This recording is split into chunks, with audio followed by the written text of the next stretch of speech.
kuşun, niçin sana alınım men?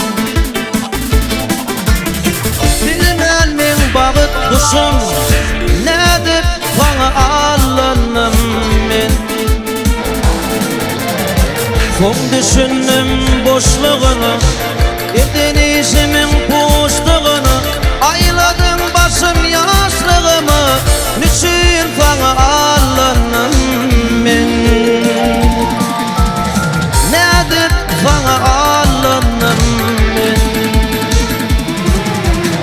Son düşündüm boşluğunu, edinişimin boşluğunu, ayladım başım yaşlığımı, niçin sana alınım men? Nedir sana alınım men?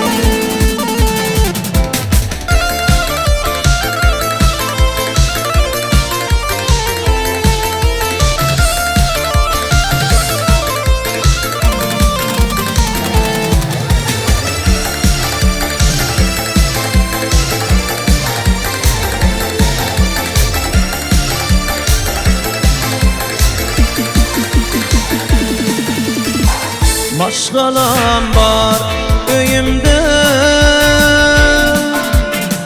hıyal koymadınla köyümde. Güllerim yok diye yüzümde, niçin sana alınım men? Son düşündüm boşluğunu, edinişimin kuşluğunu, ayladım başım yaşlığımı, niçin sana alınım men? Nedir sana alınım men? Son düşündüm boşluğunu, edinişimin giyişliğini, ayladım başım yaşlığımı, niçin sana alınım men? Nedir sana alınım men?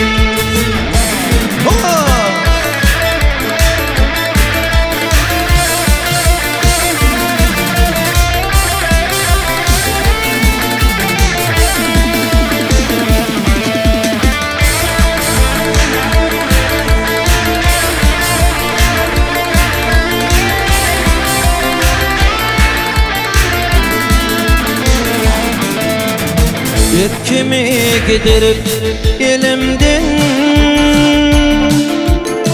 ağaçtım ben baryan yolumdan,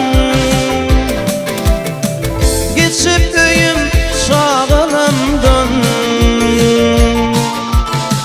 niçin sana alınım men?